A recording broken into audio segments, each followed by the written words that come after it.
Hello and welcome to another episode of the Simon and Friends podcast. I'm Simon Short. Joining me this week is Ben Parker. Ben, welcome back in, man. How you doing? Man, I'm doing great. Welcome in, everybody. Simon, it is always a pleasure. We do this once a month. It will shortly be twice a month. I am so loaded. Hey, it was roughly a year ago, maybe minus a few weeks, that Simon, you came on board and at the start of the show and said, "Hey, what about this Jackson Dart guy? I kind of like this guy." And I was like, "Well, yeah, got some possibilities, but limitations too, blah blah blah." Man, fast forward a year, and Jackson Dart has outlasted his coach by a long mile. I remember being personally offended by you when we do the quarterback check-in, or not Yes. when we do we did the quarterback check-in, and I was offended because when we did the quarterback preview show, Uh-huh. I give you the list based on the mocks and the big boards and the early buzz, Right. and I give you a long list, and I say, these are the guys I think I'll deep dive. These are the guys I'll kind of just like surface level info. And Dart was on that surface level info Right. section. And you didn't think to tell me that I would be absolutely in love with him as a player. And No. I watched him for 5 seconds last year. I was like, this is my favorite player of all time. What are we doing here? Why haven't we been talking about this guy for 3 years? Right. Um, I don't know if there's a Jackson Dart in here for me now, but this is why we do this show. So Yeah. welcome in everybody. Thank you for being here. Box Score Network, Simon and Friends podcast, NFL Draft Show with Ben Parker. Thank you all so much for here on YouTube. Like, subscribe, comment. We'd love to hear from you. Talk draft. Ben and I were just talking about how much we're barreling towards everyone being in draft season, and we're pretty much already here. So thank you for being here. This is a great show for you guys to be checking in on. Literally, if this is your first time here, if you're like, I'm on Tankathon and mock draft database every week trying to find my next quarterback, this is the show for you. So thank you all so much. If you're here on audio, a one day one as always, thank you so much. We appreciate you. We're going to get you caught up on all things quarterback in the 2026 NFL draft today. So who is this year's Jackson Dart? Remember last year, Cam Ward wasn't even in our initial August deep dive, right? He was on the long list of names, and I think I Yep. think he and Dart, I mentioned both their names and gave like the backgrounds of, but I didn't watch any of them prior to the season. And that's why in August, when we did our deep dive, I said, "Hey Ben, which of these surface level names is going to be someone we have to deep dive by uh what month is it now? By December." And I forget who we said at that point. I'll probably go back and check my notes, but whoever it is, hopefully we're hitting on him tonight as one of these guys that's going to sneak into a first round draft pick in 2026. But before we get to that, I've got two other orders of business. First off, Box Score Network, mentioned it briefly. Um, Make sure you guys are checking out Box Score Network. In the Flat, two P's, Tricky Takes are all together, all part of our network. Pro Football Enterprises, Ben's YouTube channel. I was on last week. We did a big coaching carousel preview. So check that out. Who's on the hot seat? Who's safe? Why? What new staffs could we be looking at? So go check that out as well. Odds on favorite made a triumphant return this week as well, getting you guys a little caught up on the playoff race and some other things happening. So make sure you check that out audio as well when you can.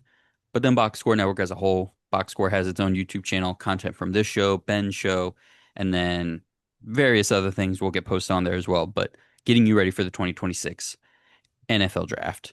Um, Ben, anything else? Give us a quick plug. Pro Football Enterprises odds on favorite, odds on Commanders, Robertson. What's going on your end of the box score spectrum? I'm going to double down on one that you already mentioned. That's the work that me, you, and Shane did last week. Okay. It's a shorter shelf life, right? The material we put out is good all the way through December, up until about Black Friday. Sorry, Black Monday, and then a week or two past, depending on which show you're watching. But we did a whole episode on Mike Tomlin because it deserved it. That's on Pro Football Entertainment. We did a whole episode on the guys that we thought were safe because they deserved some attention. We did a whole episode on the guys that are in hot trouble, like six, seven guys, right? Yep. And then we did another show. The best episode of all was actually Simon's show where he came up with the coaching staffs for five potential openings. That actually, from a quality standpoint, depth standpoint, was the best out of the four. So go check that out if any of that is interesting to you. All right. One other order of business before we check in on quarterbacks. Listeners from back in August and back to last year might be wondering, Ben and Simon, you guys did introductory deep dives on quarterbacks, O line, front seven. the 7-on-7 wide receiver, tight end, running back guys. Where are the defensive backs? The main answer, really, 80% of the answer is just timing. Like, hey, the college Right. football regular season just ended. This is a great time to check in on quarterbacks now that their year is kind of over. Now that we really know a lot about these NFL teams, it's a good chance to just kind of be like, okay, which of these teams are going to need a quarterback? And also, um, this has been a really crazy year in terms of the quarterbacks we were talking about in August Yeah. and the ones we're talking about right now. It's completely different in terms of the top three. We still have no idea how many of these guys that we'll even talk about tonight are going to come out in the draft or not. So it's just a good point in the calendar to wade back into those quarterback waters and say, who are we going to talk about again? Right? Because if somebody found the show and was like, well, these guys talked about quarterbacks in August, let's see. And we're talking about Cade Klubnik, Garrett Nussmeier, and Lenore Sellers for the most part. Yeah. And two of those guys are third round picks, and one of those guys is in the 2027 draft. They're gonna be like, "What's wrong with these guys? They don't know what they're talking about." So we have to check back in on quarterback, but also 20%. I've been working on this thing for like a year, right? Mhm. Where I'm not quite sure the value of the really high level defensive back, especially via the draft, right? Because when I'm looking at defensive backs in the draft, when I'm watching film and doing research and stuff, the things that stand out to me and the things that end up translating most on Sundays aren't the things that are generally the traits that get drafted in the first round. I mean, think about when Kyle Hamilton came out and he runs a 4.59 or whatever it is, and he immediately starts falling down boards, and we're like, what are we doing here? And now the guy is the best defensive back in the entire league. Trent McDuffie is an all-pro that we'll talk about a little bit here in this research, and he's undersized and he's best as a slot. And like those guys don't always go in the first round. Usually that's like one of the first things that pushes someone down the mocks. He ends up going late in the first round. He's awesome. Um, but for the most part, like you look like the Rams have a hodgepodge defensive back room. They're one of the very, very best defenses in the league. Generally, with defensive back, I've kind of been thinking for a while, like, man, is it just better to have like five dudes back there who will just fly around, hit, and be smart rather than be the guys with all the ball skills or all the individual athletic traits based on especially now with what we do with the scheme defensively, right? Do you need that true number one shutdown guy anymore? Because that's the guy you generally will get in the first round of the draft. So I wanted to look into that. So I have a couple different avenues I looked into that via that I want to share with you guys tonight. The first one here, let me just give you a synopsis of the guys who have been drafted in the first round for the last few years. So going back to 2021 is how far back I did this research because 2020 COVID year draft, all that was obviously crazy. So let's go to 2021. There have been 22 guys drafted in the first round that are defensive backs. Let's say 19 for tonight's purposes because three of them were this past year and they're still in their rookie year. Jahdae Barron, Malachi Starks, and Malik Harrison, Maxwell Harrison, sorry. Of those 19, six of those guys have earned at least one All-Pro season. That's Derek Stingley, Christian Gonzalez, Trent McDuffie, Sauce Gardner, Patrick Surtain, and Kyle Hamilton. An additional three guys have gotten Pro Bowl nods. Devin Witherspoon, J.C. Horn, and oh no, just those two. And then in terms of playoffs, how many of those guys have been on their teams that have drafted them and played in the playoffs? So Hamilton, Surtain have Surtain obviously just the 1 year. McDuffie, yes, obviously. Derek Stingley Jr., yes. Um, Dax Hill, 1 year with the Bengals, his rookie year. He wasn't playing a whole lot at that point. He was kind of like their dime defender, backup at multiple spots at that point. Eric Stokes, 3 years with the Packers. He was their number two across from Jair Alexander for the most part, though. Greg Newsome, that 1 year with Cleveland. Kyer Elam, technically, for the Bills. Obviously, he wasn't playing. Same with a guy like Lewis Cine. Terrion Arnold was the number two for the Lions last year. But Nate Wiggins was probably maybe the Ravens' most consistent corner, especially on the outside last year and was in the playoffs, and Quinyon Mitchell with the Eagles as well.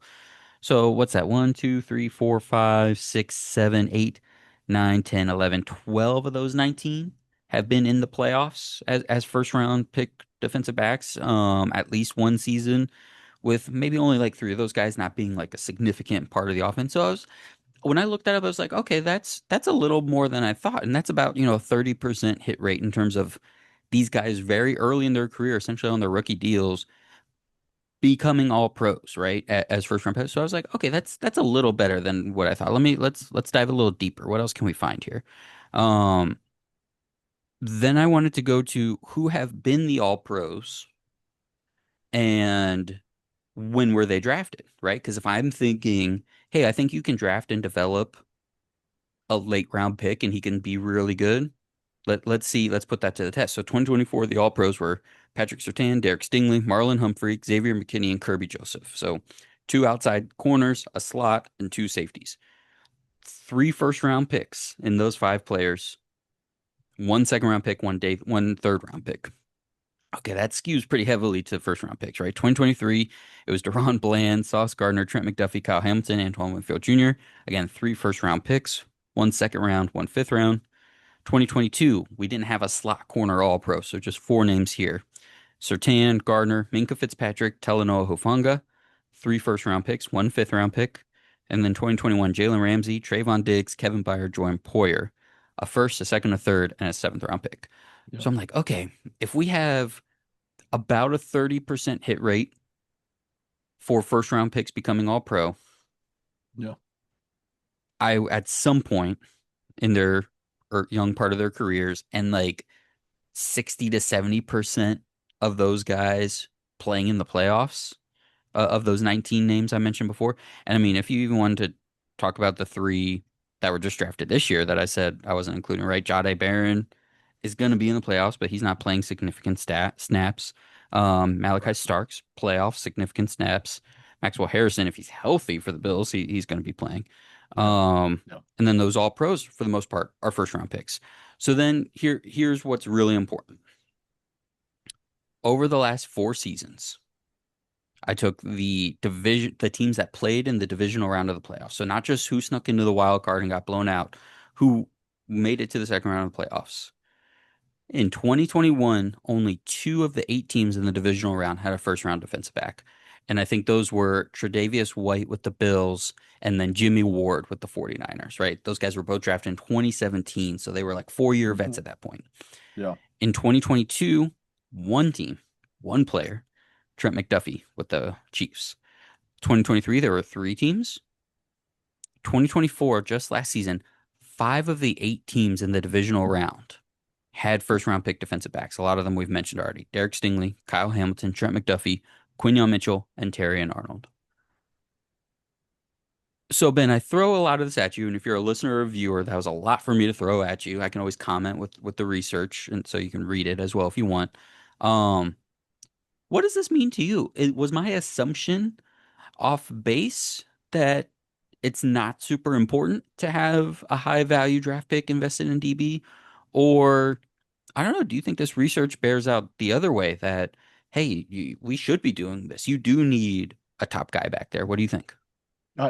Okay, so I love the research, first of all. That's really good. I mean, that's excellent. It's not even quite as good as what you put out on our Pro Football Entertainment show the other week with the coaching staffs, but this is very I close to always save that. the best for you, Ben. I Yes, always keep the best in the tank for your that's show. why we love you, Simon. Thank you so much. So I feel like your assumption still holds up. Now, maybe I probably wouldn't carry it as far as you probably would carry it if you were building a football team, right? I still feel like your basic assumption holds up, and that is I'd rather build a secondary defensive back room than to just have one guy and hope the rest works itself out. I feel like I have too many holes that way. So, given a choice, and again, every team is different, every draft is different, every free agent class is different. Okay, given a choice, I'd rather have some top edge rushers with a decent secondary that, like you said, is smart, physical, flies to the football. Um, but when you look at this data, it also illustrates to me two things. Number one, if you really want a top flight guy, you're going to have to get one of the first one or two defensive backs every Hmm. year off the board because NFL teams are doing a pretty good job of grabbing those guys fairly early. Maybe not Yep. always the first guy, but in the first two or three guys.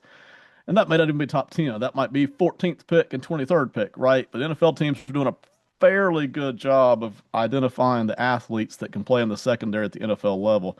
So if you do want a top one, you're probably going to have to grab them early. The other thing that does stand out here, and you mentioned it, is all, a lot of first round heavy stuff here. It really is. But you can have playoff success without one too. You know, that Mhm. there's enough here in the mix. There's enough, man, there's enough teams winning Super Bowls without a top-notch, you know, single cover guy, A lot of this has to do with the fact that so many teams want to play zone because they're scared of getting beat over the top and they're scared of all the rub routes that NFL teams are doing. That's really the two things. And, getting beat over the top, nobody wants that. So that's why you drop back into zone. And then all the rub routes that they do versus man, nobody wants that. So you drop back into zone, right? And when you're dropping back into zone, while that one-on-one top-notch cover guy is still valuable, it does lose its value, right? If you're going to play zone all the freaking time, then why invest a top pick in a top cover guy? I'll just invest those picks in some edge rushers and we'll figure it out on the backside.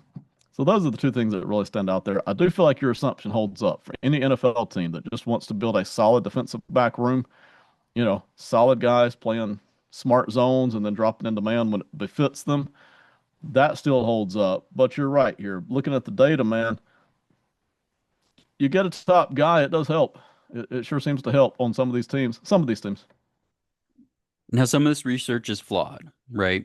I didn't do second team all Yeah, pros. always. So Right. would that be some variance? I didn't Yeah. track the percentage of teams in the divisional round with first round pick for every position, right? Mm-hmm. Um, because maybe if even if five of the teams last year had first round pick DBs, maybe eight of the teams last year had first round pick defensive linemen, and maybe Mm-hmm. seven also had first round pick receivers, right? Right. So if that number is still higher across the board for all the other positions, because one thing I was thinking about with those names specifically, for the most part, those teams were still built inside out first, right? Right. Before McDuffie was drafted to the Chiefs, they had Mahomes, they had an interior offensive line, they had tackles. I know we didn't love them, but they had Right. tackles. They had Yep. Chris Jones. Um, was Karlaftis the draft before McDuffie, or was he 23? He might have been 23. I Um, lose track. Yeah. but they had an O line, they had a D line, they had a quarterback, they had an infrastructure of the offensive system at that point still, even if Tyreek Hill wasn't there. Quinion Mitchell to the Eagles, same thing. Mm-hmm. Offensive line, defensive line, quarterback skill guys. And then, because remember, they like defensive back was their one weakness going into that draft last 2 seasons ago, two drafts ago now. And they attacked it with those two picks, Mitchell and DeJean, and they filled in that whole defensive back room just like that. I remember the last time they were in real heavy Super Bowl contention, they were getting high level play from Slay and Bradbury, but they were still built primarily from the Yeah, inside they out. were. Yep. Um, the Ravens, Lamar Jackson, Ronnie Stanley, Derrick Henry, Matt Ibuke. Who else did they have before Hamilton? I think they might have traded for Roquan Smith in Kyle Hamilton's rookie year. So that's a little different. Hamilton was a 14th overall pick versus Mitchell and McDuffie, who are both in the 20s. And then Derek Stingley is kind of the one odd man out, right? They draft him third overall the year before they draft Stroud and Will Anderson. Mm-hmm. Um, but obviously they draft Stingley third overall, and then they're drafting second overall the next season, right? So like Right. they weren't a finished product before the quarterback and the edge rusher came in. So if I flipped it around and made it a little more holistic, I do wonder what I would see. But what I will say is I don't think what I think the research tells me is it's not as much of a prohibitor of success as I maybe thought it would be. Like, oh, if we're using our draft picks on first round pick, or if we're using our first round draft picks on defense back, that's going to limit what you're going to be because you need other stuff. But again, these teams mostly Yeah. had other stuff already, especially the quarterback before they had success. So just something interesting. It's not fully fledged out, but I wanted to let people know kind of where my mind was when I was making the calendar. I was, just trying to eliminate one other position group that I could year by year. Um, okay.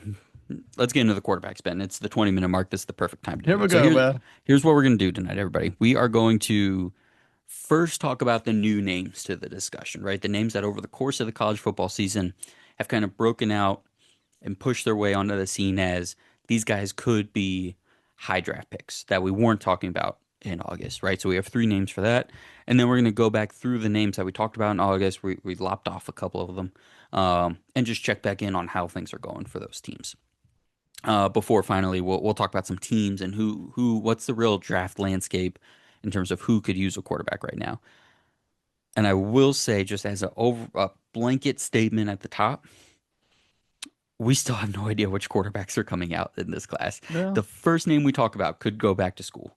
yeah. Um, several of these guys could all be end up going back to school. I would say I'm only sure of two to four of these names that we're going to talk about tonight are coming out, and only one is a slam dunk first round guy. So let's see what happens. First off, Ben, Dante Moore, Yep. quarterback out of Oregon, UCLA transfer. In his, I guess this is his first year as the starter at Oregon, right? He Yes. played at UCLA one year Yeah. and then transferred to Oregon, was Dylan Gabriel's backup last season, and now he's playing. And he's looking like a potential top five pick. Like all the mocks love him. He burst on the scene really early this season. And as a guy that people certainly knew about, thought he was going to have success at UCLA, so everyone was kind of ready for this. And as soon as the college football season started, I was hearing his name. I was hearing his name. And he's been steady in the top five of mocks and big boards pretty Yeah. much ever since then. He still has eligibility left. It is unclear what he's going to do because he certainly has room to grow as a player. He certainly doesn't have a lot of starts under his belt, but a lot of the traits are there, and a lot of the buzz is there for Moore right now, especially with how good of a program Oregon is. So talk to me about Dante Moore, how you feel about him, and what you've seen from him this season. Yeah, and I'll hit real quick the things I like, and then I'll hit there's a handful of concerns too, so I'll rattle them off quick so we don't have to get stuck.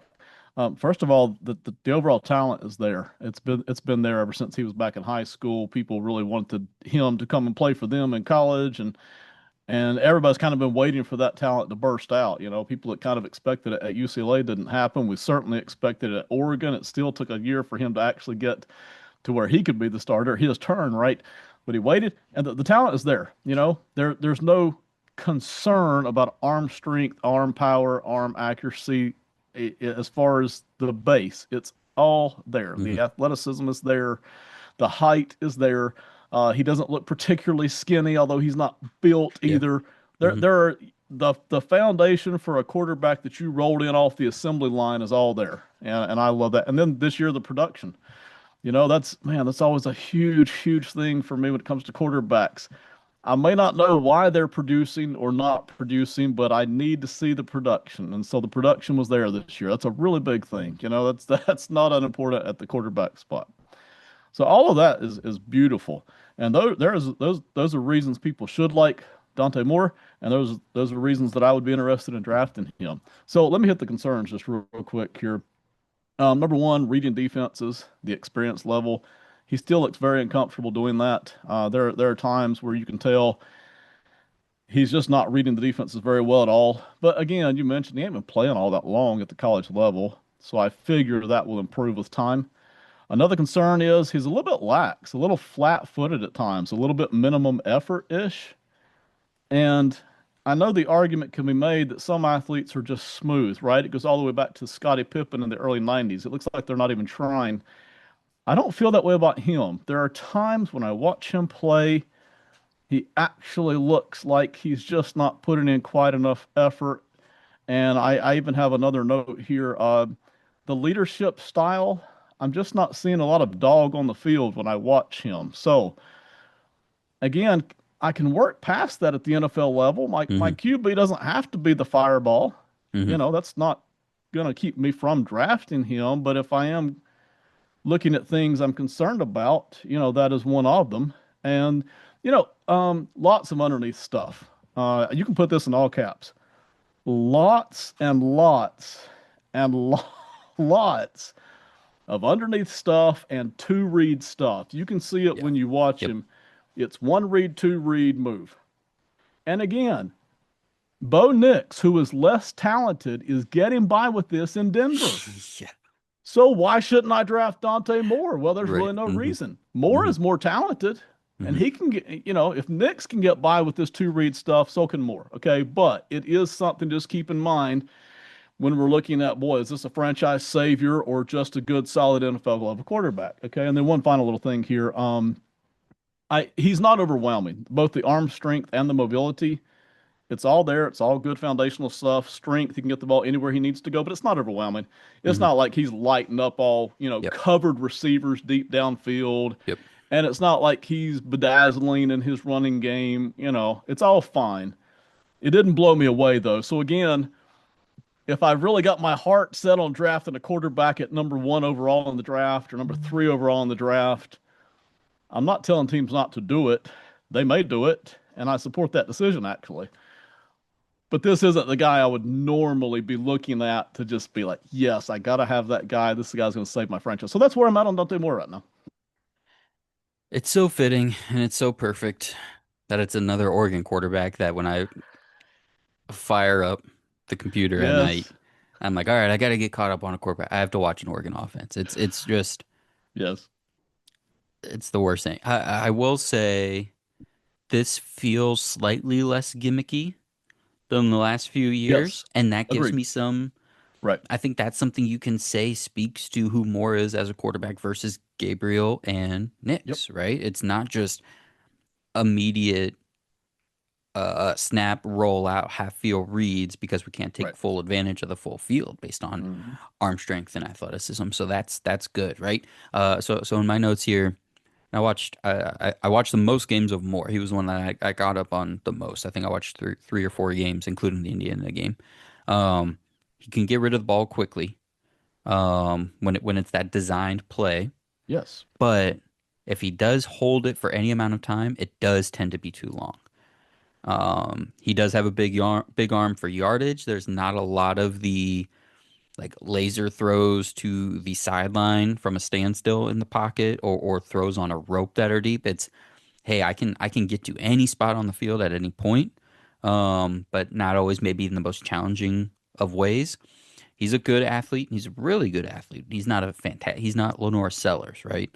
Um, he is accurate on Yeah. rollouts. So when they do have him do the rollout, or Yeah. he creates that opportunity himself, very accurate on that. That's something that a lot of these quarterbacks in this class um, actually struggle with because once they get moving, they tend to get a little wild, and he's extremely accurate with that. And so being able to do that at six, he's listed at 6'2", 206, but like he looks a little bit more well built than that. I don't think it'll be a Yeah. hard for him to get to like 215 or maybe even 220 at some point. But um, the fact that he's big enough to stand in the pocket and make all the throws, but also he can do all of the rollout things that, like, I think of Baker as the quintessential NFL quarterback of this, right? Like when he's on a rollout, he's just so much better because he has just enough athleticism to like once he's out in space and just enough of everything else, or he has a little bit of room to work with.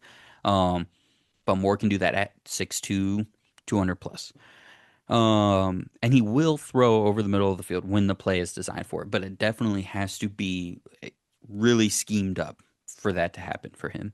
Um, and again, this is all the caveat of like under this Oregon offense, right? Right. We have no idea what the full capabilities are and what's just kind Hmm. of lurking back there, Right. but Oregon's just never going to tap into. Bo Nix, you mentioned go somewhere where Sean Payton's very okay with just like continuing to do those sorts of things. And Right. this is a theme for tonight. It's a lot of is the screen or check down there. I'm going to look at the check down first. Is the running back open in the flat or the wide receiver on the screen? No. Where's the guy deep? And let me just throw a Right. sideline shot. And there's a lot of that for a lot of these guys, which is very annoying to me. But Dante Moore, I think, on top of being able to do those things and be a good athlete, has the athleticism and arm strength to do more of the stuff if he's asked to. Yeah. I agree. But in 2 years of watching Justin Fields more closely and not just being able to blame Chicago, Hmm. I am starting to become more wary of Is it that there's a processing issue? Is it that the quarterback just wants the throw and situation to be perfect if he's going to throw it? Like, is he scared to throw an interception? So he's only going to throw the dig route if it's wide the heck open? Um, or is it coaching points of we just don't throw over the middle of the field? Again, we don't know, but I'm less quick to just say, oh, he can do it because he's athletic enough. Therefore, and he has the arm for it. Therefore, he will do it at the NFL level. But when I'm watching and I really don't see a lot of middle of the field throws, I do get nervous about that. But at least he has the size and the height to be able to make those types of plays. Um, yeah. Anything else on Dante Moore for you? Yeah, everything you said is spot on. If an NFL team wants to draft him top five, I'm not going to fuss about it because some of these teams need somebody. And if you see a guy, your coach, your OC, you see a guy, you're like, we can work with this guy, then that's fine. And you support him and you give him a tryout for a couple of seasons and see what you can get. That's just the way it is. Does he thrill me? No. But there's a foundation there. And so if teams see something they want to work with, I would be doing the same. Yeah. There's a foundation there. What we'll do tonight is it's hard because he's the first one, but as we go, we'll do like a running rank essentially. We'll just say like this, who do you like more, this guy or that guy? Just kind of as we go, so that way you guys are kind of keeping up with how we feel about this. All right. And this is truly just a check-in. I made sure to tell Ben and his overthinking brain that we are not putting a draft grade. We are not saying definitively where they need to be drafted or not be drafted. That we're just checking in on how things are. We're going to continue to watch and assess way more as we continue to go. So, anyways, Yeah. and I will have a film room of Dante Moore at some point over the weekend or next week. There will be a latest views from the press box video on the Box Score Network YouTube channel. And I already have one up of the next guy that we're talking about. So let's do that. Ty Simpson. He's the quarterback at Alabama. Um, he's also listed at 6'2". I don't really believe that. He's kind of he came on a little bit slower. He's a first year starter at Alabama. He's been there for, I don't know, 4 years now or something like that. Um, and he kind of came on a little bit. It was like, oh, he's playing well to start the season. He's playing well. He's playing well. He's playing. Oh, now we're saying he's a first round pick. So he's kind of in the like potential first round pick category. Maybe Yeah. if we talked about Jackson Dart, right? Like maybe he's a little higher than that at this time, where Dart kind of all the way up until the draft was like maybe someone Yeah. drafts into the end of the round. Simpson feels a little more like he's gonna be locked into a first round pick if he decides to come out. Um, so that's kind of where his progression of we did not talk about this guy in August and now here we are talking about him as a first round pick. Tell me what you think about Ty Simpson. More than likely, out of all the guys we're going to talk about tonight, this will probably be the guy that you and I disagree on the most. And I'm just guessing on that based on what I know you tend to like and I tend to like. Okay. And we might not even end up disagreeing all that much, but this might be the most. So anyway, here's the notes. I didn't necessarily go good bad, but I liked it at first. When I started sitting down and watching film, I really liked it. It looked crisp. It looked Mm, sharp. It looked accurate. It looked. I tell you, what really struck me, it kind of looked like he'd been to the Manning's hmm off-season program for multiple seasons, and he'd been hmm taking that back home and practicing it. It's what it really looked like. You can see the footwork. You can see the way he holds the ball. You can see the way he makes the pass. You can see the way he sets his feet to scan the field. All of that. It's obvious this guy's worked on this game, and it's obvious he's got a strong enough arm to do hmm a lot of the things that college and modern NFL offenses would ask for him to do, especially against zones that they're playing so much. So all of that checked out. The more I watched, the less I liked, to be honest. It kind of started to wear me down, to be honest. That's what really started getting on to me here. So here's a couple of the things that did bother me. The mobility isn't great. In fact, it's often a struggle. We're in an age in which so many of these quarterbacks, even if they can't throw, a lot of them can run. He really can't. So you would kind of prefer him to be taller than that in order to make up for the not running so well.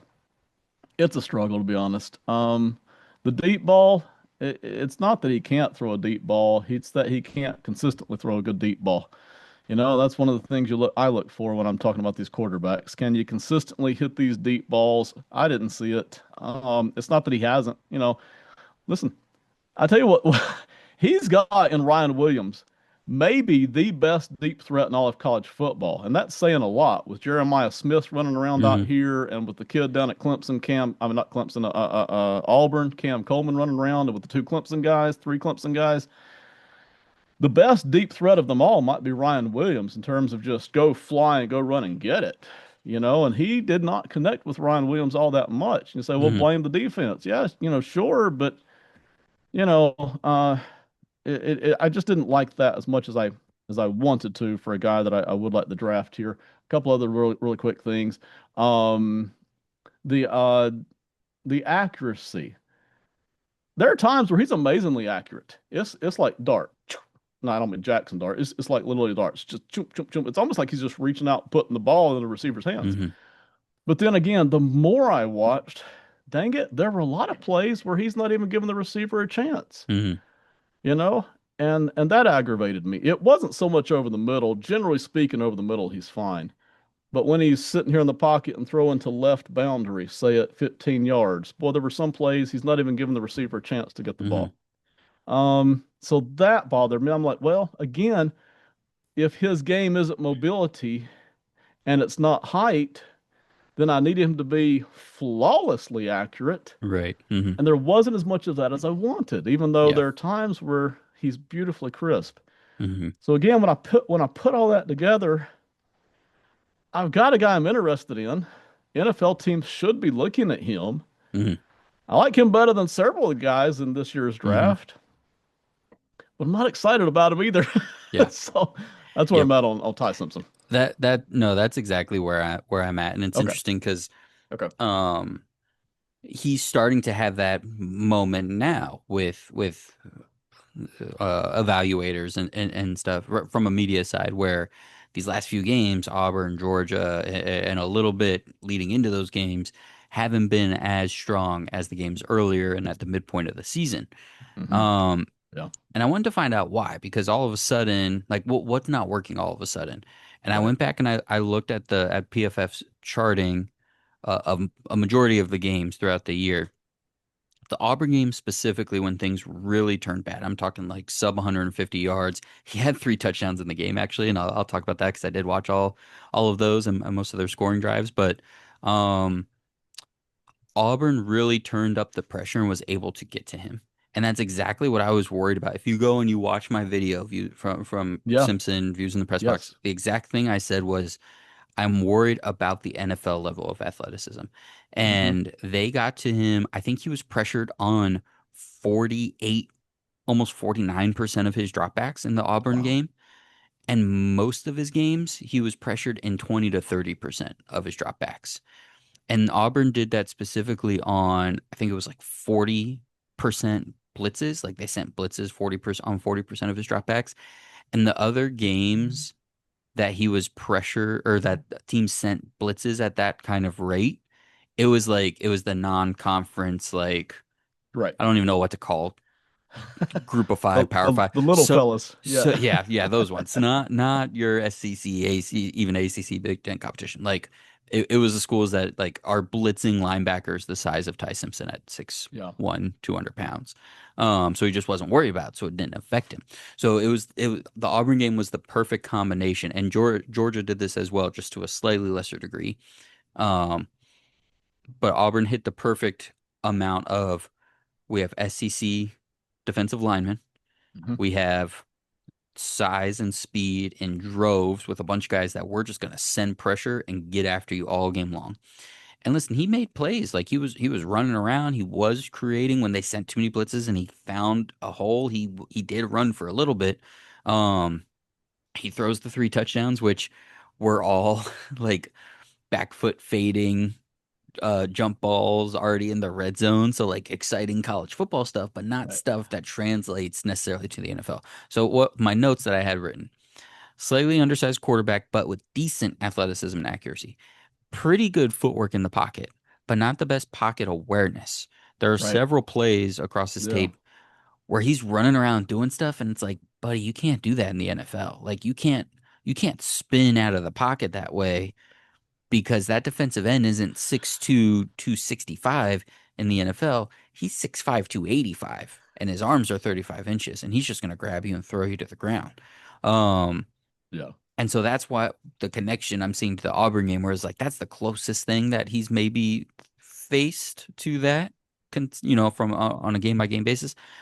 His arm is strong across the field, 20 to 25 yards. He can hit the deep outs, the hole shots, the slants, the digs with good zip and accuracy. He Yeah. does use the middle of the Yeah. field. I like that. He has good accuracy and timing on throws while on the move, but it's not great. It's not as good as Dante Moore's. And due to the size and athletic limitations,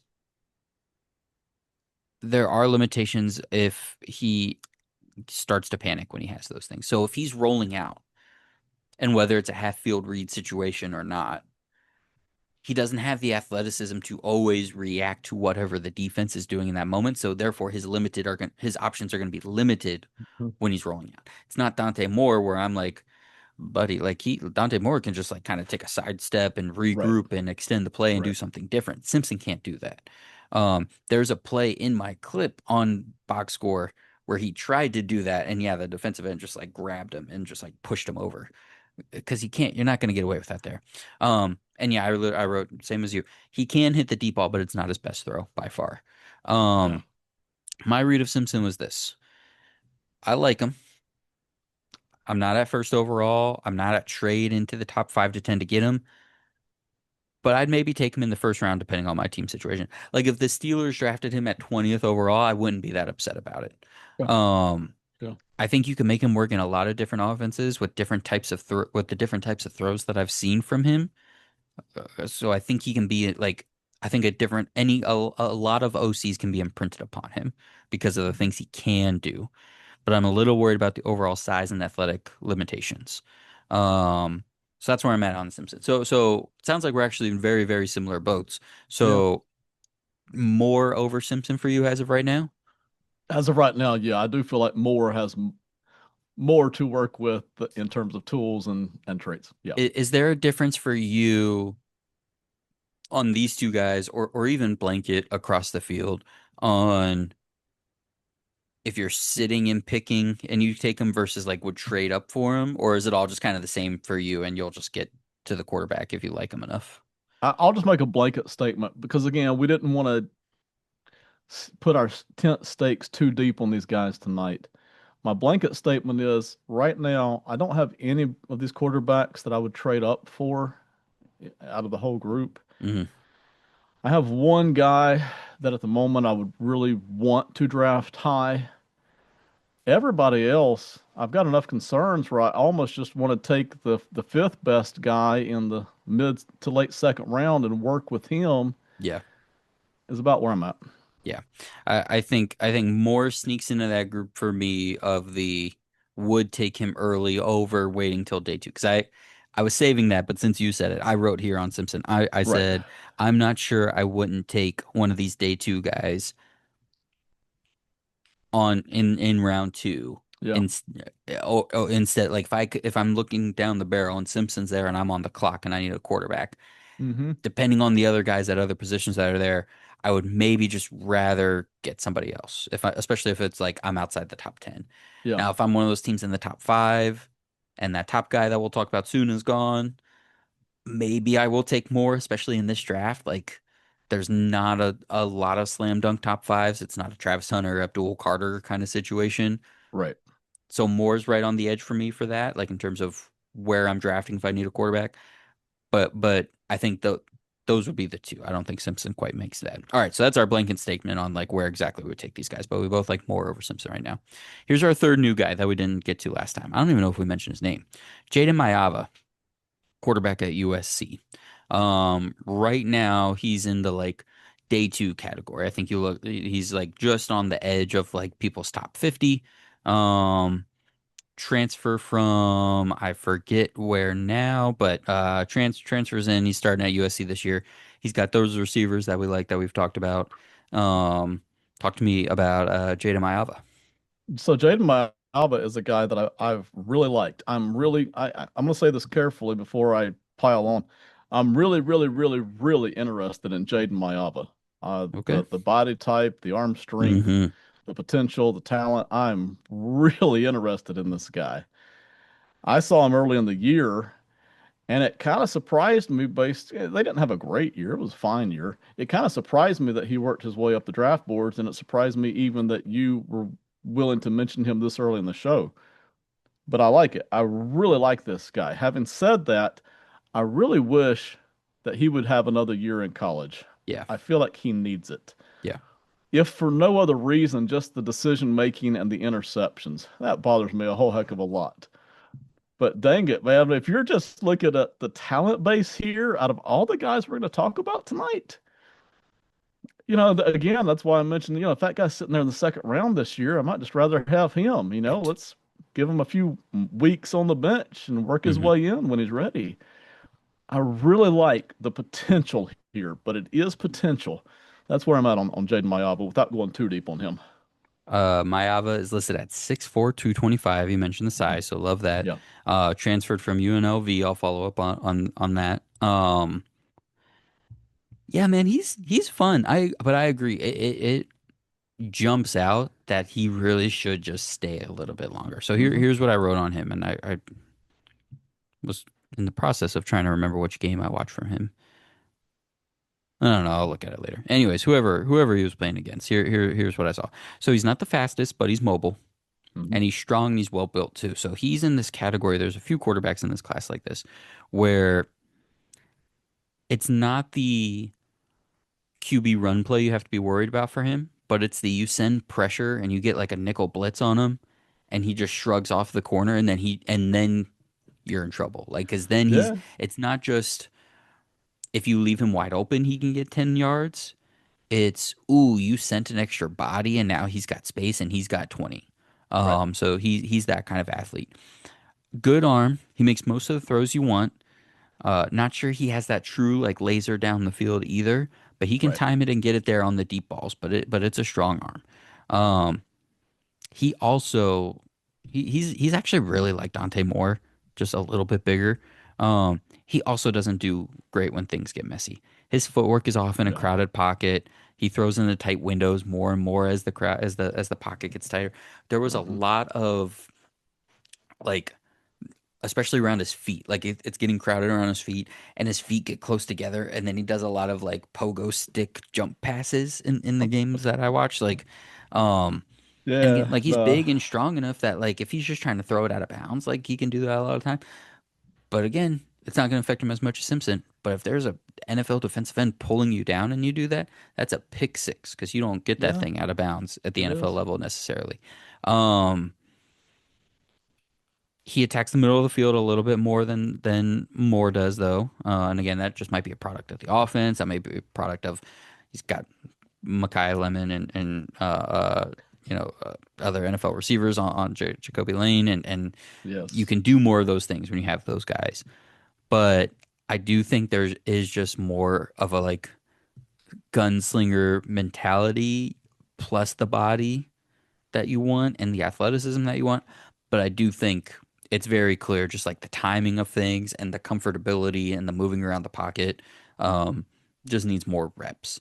Yeah. And as somebody that's been saying for years about how I wish quarterbacks just got more reps in the NFL to fail and make mistakes, those days are done. That is done. We have proven that we don't do that. The NFL is not a developmental league, which I hate, but that's Right. just that is what it is.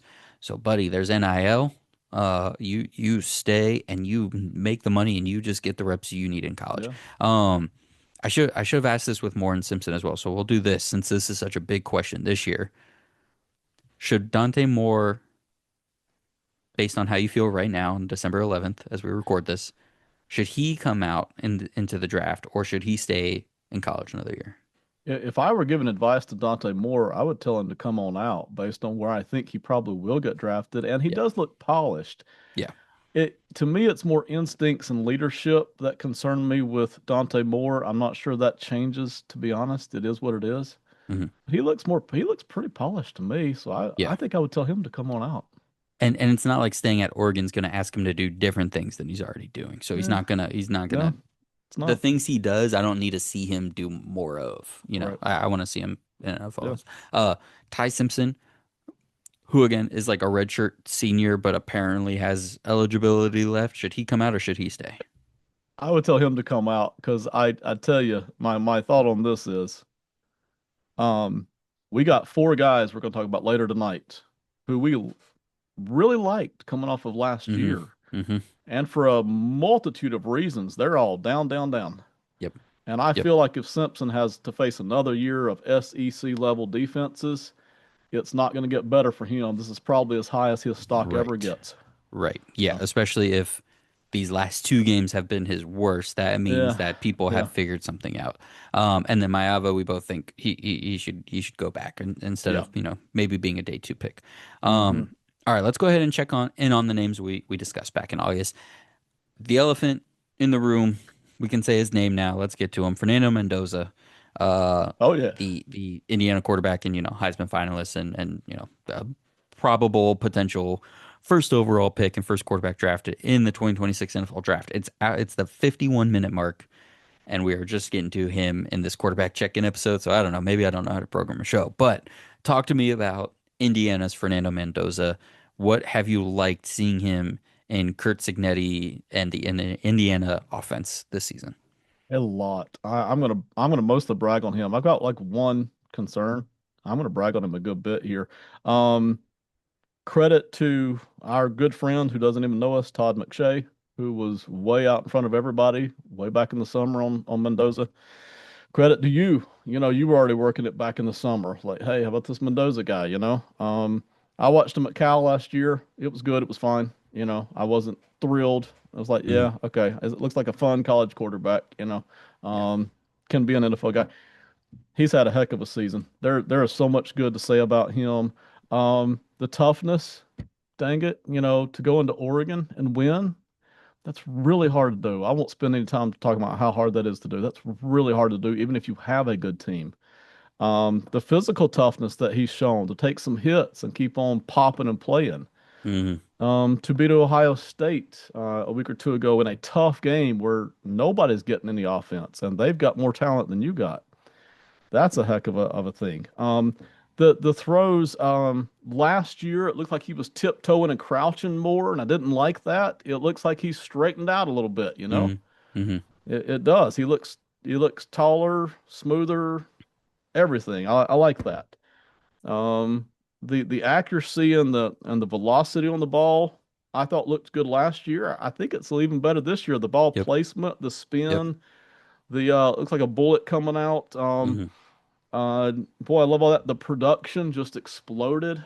And he's got some NFL level receivers, but they're not quite as far up the ladder. Right. You've got Hmm. Elijah Surratt, Omar Cooper, and then his favorite receiver is actually the guy whose name I can't even remember. He's a sophomore, and I apologize, I can't remember pull the name out, but I'll get it. yeah, thank you. So there's a lot to love here. The way he manages a game, the way he throws to all parts of the field, middle, boundary, deep. Um, there are a lot of screens from Indiana. There's a bunch, but there's enough good throws in every game by Mendoza, you know, really good throws. So I've grown to love Mendoza.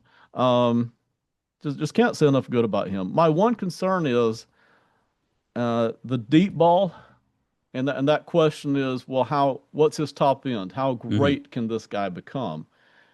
And when I watch those deep balls, there's not even a lot of them, to be honest. What ones there are is usually to a receiver that he trusts to win the battle deep, or it is to a wide open guy.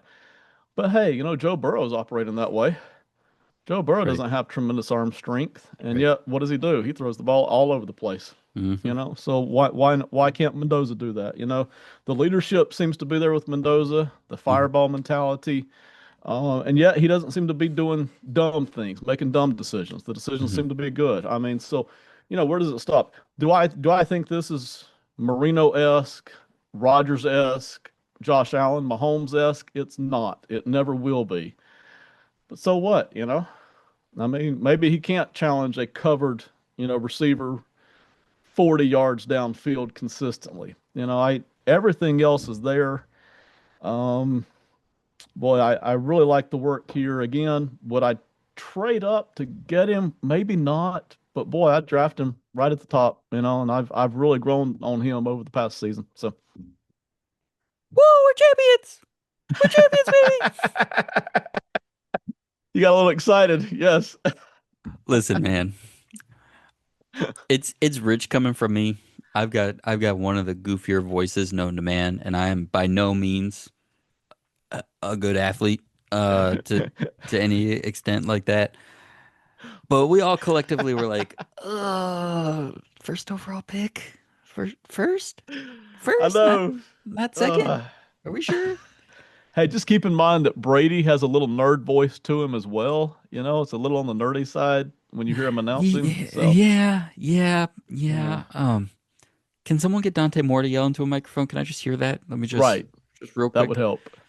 Do you think that's what they do in the interviews? Do you think they're like, I know the behind the scenes combine stuff now is like, ooh, put this on the board, and then you watch if the coach likes it or not, Right. what he does. But do you think they're ever like, hey, give a pregame speech right now to us in the room Yeah. Yeah. and hear what that sounds like? I'd want to hear that. Charlie Becker is the receiver you're thinking about, Yes.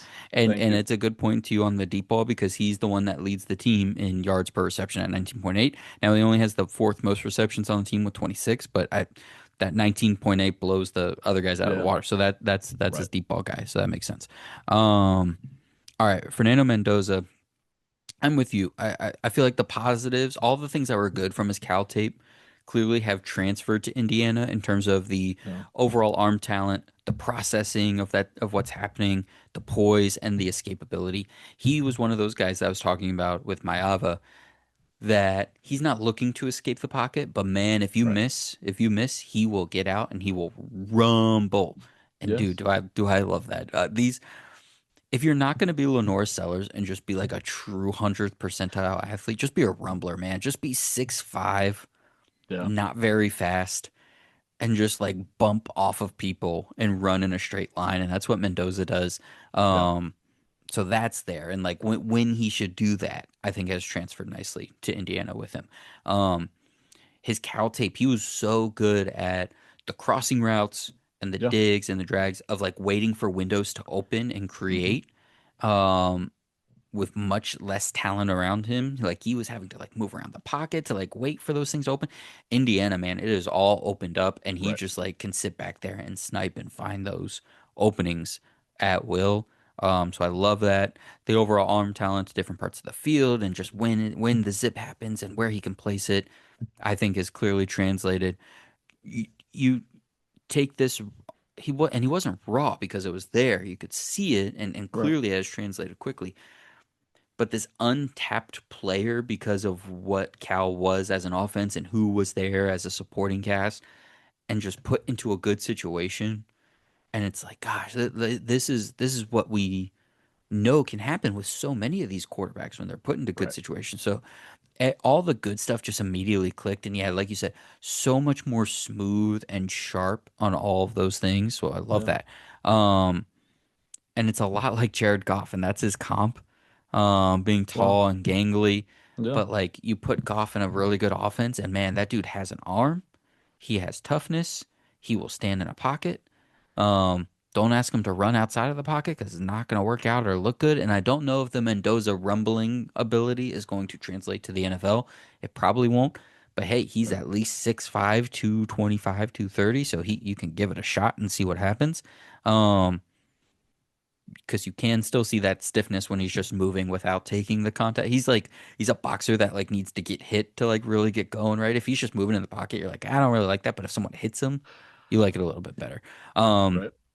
Mendoza, I'd be totally comfortable taking, especially in this class, because we doing our evaluations can say where we would want to take a guy. But at the end of the day, if you're a GM or a head coach of a bad team without a quarterback, Yeah. does this quarterback meet that minimum threshold that you would take first overall? He definitely does. Yeah. I think if you don't even have to sell the farm in terms of like future picks to trade up for him, he certainly fits that. And there are several teams that we'll talk about later that have multiple first round picks in this draft and plenty of draft ammo where I do think it'd be worth it to, hey, right now the team slated to be first overall is the Giants. They have the greatest quarterback of all time in Jackson Dart. For a long time, it was the Titans with Cam Ward. Right. There are plenty of teams that could end up with the first overall pick that might not want the quarterback. So I think there will be plenty of opportunities, and there's plenty of talent in Mendoza to say, hey man, let's that extra pick we've got, or we've got two picks in the second round. Let's trade those and let's just go get this guy. Yeah. I think he Yeah. fits that bill. That's a great point because I talked about, you mentioned not selling the farm, which I wouldn't do for Mendoza. If I feel like I've got an OC that loves Mendoza, going to connect, and if I feel like I've got a reasonably good environment for him to walk into, reasonably good day one, then yeah, why wouldn't you give up an extra second round pick or even that second first round pick you got to Hmm. make that happen? Yeah, there's really no reason not to do that. It's only the most important position on the team, right? So yeah, And he might be one of those guys that even has some eligibility. And I think even a third or even halfway through the year, people were like, it's not for sure that he's coming out. There's no way he goes back to school at this point. no So way, right? There's no he's way. there. He's nearly locked into the first overall pick, I would say. We'll see how interviews and workouts and combine go. Well, obviously that's plenty of talk for another day, but Mendoza certainly in pole position to be the first overall pick. I'm going to go a little out of order because this next guy is clearly better than the rest of these. Lenore Sellers, quarterback at South Carolina. Um, I also want to get to him quickly here because like he seems like of the remaining names, he's the least likely to be in the 2026 draft. I don't know if you potentially have a different read on it. Um, but Sellers was a guy we talked about a good bit in August, but it was certainly a disappointing year for South Carolina overall. The offense, the defense, just everything. Production wise, from a stat standpoint for Sellers, everything was like a slight tick down from last year when Yeah. last year was already like a gosh, you watch the tape and it's so great, but then you actually just like look at the numbers and you're like, This isn't doing what it's supposed to do, right? This isn't math in the way it should math." So talk to me about Lenore Sellers, what you've seen this year, and sh with the way things have shook out over the course of the year, what's the best move for him? I will say with you, I would like to see Sellers go back for another season. And listen, I hope he stays at South Carolina because it's close to us. But if he doesn't, I don't blame him. If somebody's going to Yeah. throw money at him to go play for some more talented offense, why wouldn't you do it? Why wouldn't you go play for Hmm. LSU where they've got athletes out the wazoo? Hmm. So stay tuned. I don't. That's not any inside take. That's just my opinion. I mean, Um, McShay mentioned Miami like a couple months ago. why not? If they just kind of become the like 1 year stepping stone to the NFL for transfers, and that becomes their what's it called, personality, their identity for Right. NIL, right? Like if Yes. that's who they're gonna be for a while, like he'd be a clear top name to look for. Yeah, agreed. So anyway, Sellers, first of all, the running is what stands out. We mentioned that back in the summer. There, I don't know how else to say this. There aren't many plays where he gets tackled when he's running. No. Now you can sack him because you got a guy right on top of him, but even Right. that's hard. When he's running the football, Yeah. they kind of just force him out of bounds. There's not many plays where he gets tackled when The he's running the corralling him football. like a bull at a rodeo, Yes. just like use the sideline as another defender. Yeah, can we get this guy to just give up? It's insane. I don't know that I've ever really, I mean, he's not Derrick Henry, but if you're trying to think of guys who are impossible to tackle, he's one of these guys. It's insane. The speed is there. It's not elite speed. It's not like Jalen Milroe speed from Hmm. Alabama the year before. Plenty of speed though to get you tons of yards. Yes, The pretty close. running, the breaking the tackles like a running back is insane. It's just out. It's at the elite level. Okay.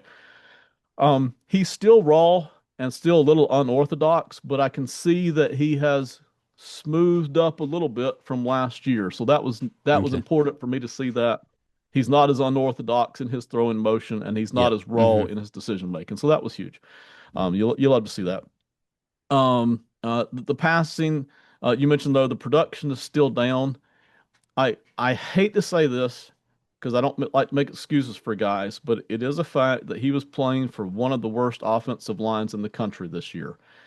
You just can't get around that, right? Hmm. And Does he need to make better decisions and learn the passing, the passing plans better? Yes. That does have an effect on the production, especially when you're playing in the Southeastern Conference, who every defensive line you go against has Hmm. top-notch talent. So that hurt him. Having said that, he still needs another year of college football. And South Carolina, LSU, Miami, he needs another year to really get his passing game together, reading defenses, the throw in motion, the footwork, all could still use more improvement.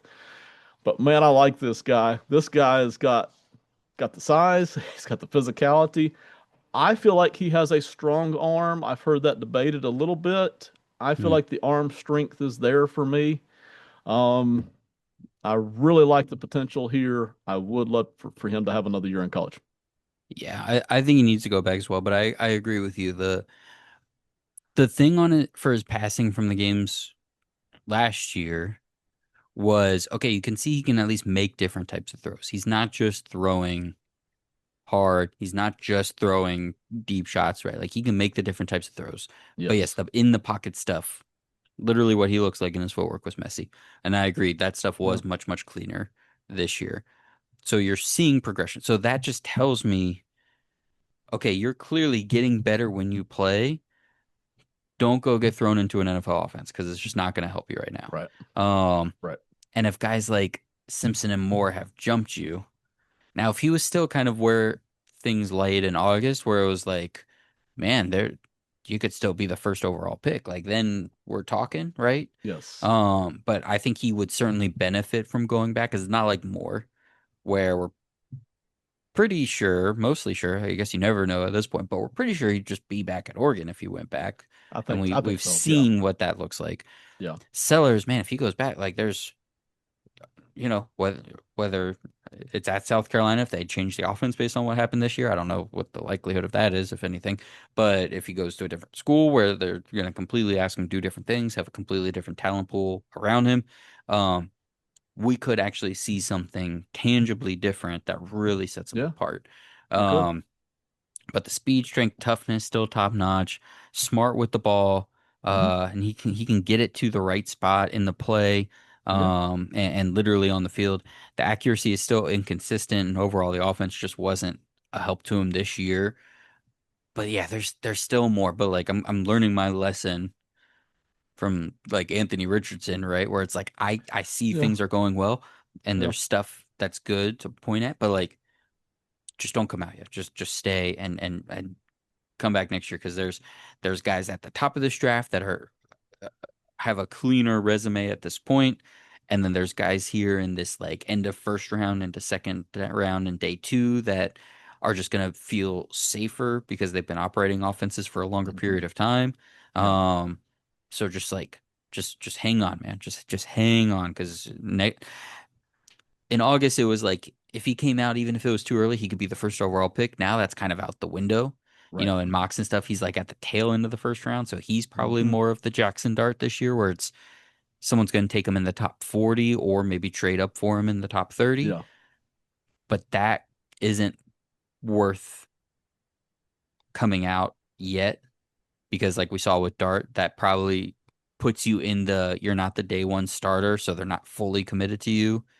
But Yeah. your team also might be bad enough that your coach could get fired in 3 weeks and you don't know what leadership is going to think of you after that. So just hang Right. tight. I really appreciate. I didn't know it would go this way when I was asking about should they stay or should they go. I really like that we're thinking about what's going to be best for the player and not just Right. would a team be happy drafting you right now. So good on the player. Make your money. Just you make millions of dollars. Stay in college. It's great. Sounds like a great plan. Yes. All right, let's hit a couple of these older guys here. I know you had a lot of work on him, so let's do this. Cade Klubnik was a guy that we kind of had. He was my favorite guy back in August Yeah. of the guys we talked about back then. He was like your 1B to 2, I think, right there. Quarterback out of Clemson, fantastic year last year. Clemson, obviously, tough year this year, just like did not Yeah. meet expectations, offense or defense. Klubnik's numbers were not where they wanted to be. Um, what did you see from Klubnik this year, and how are you feeling about him right now? And I, like you, back in the summer, that was my number one guy with the asterisk that, hey, he's not the most talented, but based on everything I've seen game film, I like what I see out of him the best out of these guys, you know. Mhm. So let me give him a couple of excuses first, okay? And then let me talk about a couple of concerns. The offensive line was a problem. It wasn't as bad as the Gamecocks' offensive line, but it was a problem. Now, that got hard to see because Clemson's program kind of did the Kansas City, New England thing where they just readjusted for the Mhm. offensive line. So you started seeing bigger formations more often as the season went on, and you started seeing them tell Cade Klubnik to just get rid of the ball quicker, you know? So those two Yes. things, it was kind of hard to see, oh, Klubnik's getting clobbered. Well, that wasn't always the case. They were just, you know, they had adjusted. So that was a thing throughout the year too. As versus last, I was expecting over 4,000 yards from Klubnik last year. I mean, from this year, I mean, and maybe approaching 4,500. I was really expecting that. The second thing you could see, and I don't want to say for every game, but in a lot of these games this year, defenses were playing different. They started playing more man defense against Clemson's offense, Mhm. and they started playing more off man. So what that did, that allowed for fewer guys running free through zones. They did not want Clemson's got three fantastic wide receivers, man. Mhm. Mhm. Three really good NFL level, first, second round level guys. Scared defenses to death. So what they did, they kept the safeties over the top, one to two safeties, depending on the team in the game. They said we're not going to give you a bunch of freebies over the middle, so no more free stuff, you know, through the middle, just running through zones on your average game. But then they also said, hey, we're not going to let you beat us deep, so you're gonna we'll give you the underneath, say 5 yards at the boundary, right? We'll give you 5 yards at the boundary. We're going to come make the tackle, okay? So that those two things right there suppressed a lot of that high end explosion you would have seen from Klubnik because I actually Mhm. feel like I'm going to say this carefully. He had last year one of the best deep balls in all of college football, but you could tell he was maxing out his arm to do it. You know, he's got good receivers. He's throwing 40 yards downfield. They're catching it, great ball placement, but he's completely maxing out his arm to do that. Mhm. It's not like Mhm. he's throwing these guys open. That's, you know. So there's the excuses. Okay. Now, Klubnik and company, even though they adjusted to make sure he had time to throw, they didn't do a great job of adjusting the offense. So it was beating, you know, man beaters underneath, really Mhm. moving the Mhm. chains, really getting the offense going in a different way. It was productive, but it was never humming ever. There was never a game Yeah. where you felt like, yeah, they've got this figured out. Part of that's the coaching staff, but part of that's Klubnik, okay? A couple of more concerns here on Klubnik, actual concerns about him. Let me catch the right thing here. He still at times looks kind of like a baseball player to me. The way he throws the football. Uh-huh. And you know, I mean, if you're getting the job done, that's fine. But if we're sitting here scratching our heads trying to figure out why your year was worse, you start to get back into that type of thing. The motions, a little bit baseball motions. A lot of batted balls. You know, he's not a tall guy. He's somewhere 6'1", 6'2" Mhm. category.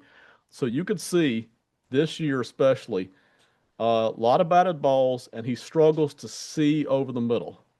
You might say, well, Drew Brees had that problem. Yeah, Drew Brees was brilliant at finding all the windows. You mentioned that a few months Mhm. ago. Klubnik hasn't yet developed, and this was part of the struggles this year. He didn't develop all the windows. We talked Yep. about Mendoza, who's tall enough, doesn't even need windows, finding them Right. anyway. Mhm. Klubnik wasn't finding all those windows. So, you know, as opposed to me maybe taking him number one overall, which back in the summer I was prepared to consider that, Mhm. that's all dragging him back down. So, one last thing on Klubnik. I don't like the throws to the flat as an arm strength test because most college quarterbacks can do that. They can throw a Mhm. pretty solid velocity level ball out, say 15 yards to the flat, 10 yards to the flat, and hit that. My preference for arm strength, and this is where Klubnik struggled, is when you are forced to throw off your back foot with a Mhm. man in your face. How far and how strong can those passes be? It's one reason I loved CJ Stroud at Ohio State 2 or 3 years Mhm. ago. Mhm. He could throw off his back foot and still throw hard lasers at 20, 25, 30 yards and be accurate. Didn't see that from Klubnik. Klubnik looks like he loses when it's arm only. He looks Yeah. like he loses a lot of velocity because I mentioned last year's deep throws, the 24 deep throws. he was maxing out his arm. Hmm. Well, he Hmm. can't get his whole body into it and his whole motion into it when he's throwing back foot only. So those are the concerns about Klubnik. I would still draft him. I still like him, but a lot of the shine is gone off of Klubnik, unfortunately.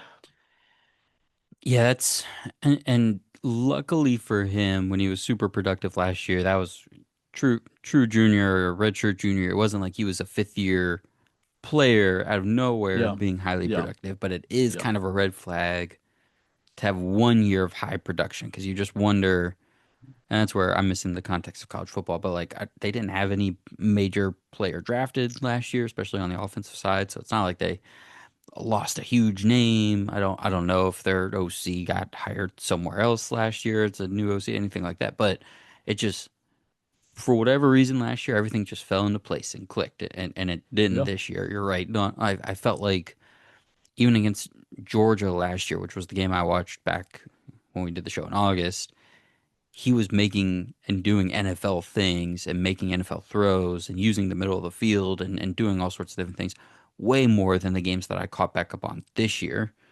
And this year, yeah, it's a really rough start. It's like sub 150 yards passing for a couple games, and then things start to level out. So with the non-conference games, so then I'm watching games from the second half of the year, and it's like, yeah, this is productive, but this is screens, and then it's deep shots, and Right. a lot of fourth down QB sneaks for him, and it's like, okay, like you're a fun player, but yeah, not super mobile. And it was funny when we did the show in August, I was like, man, the skill he is best at out of everybody that we talked about back then was his pocket mobility. The way he could both step up in the pocket, escape the Yeah. pocket, move slightly one way or another to avoid a rush. And I saw that in the first half of the Georgia game last year. But even just in the second half of that same game, Georgia just turned up the pressure. They sped him up on everything. And like you said, throwing off his back foot, not the right timing, not the right amount of space. And it threw them all off. And I think that's what happened at the beginning of this year, right? He plays LSU early.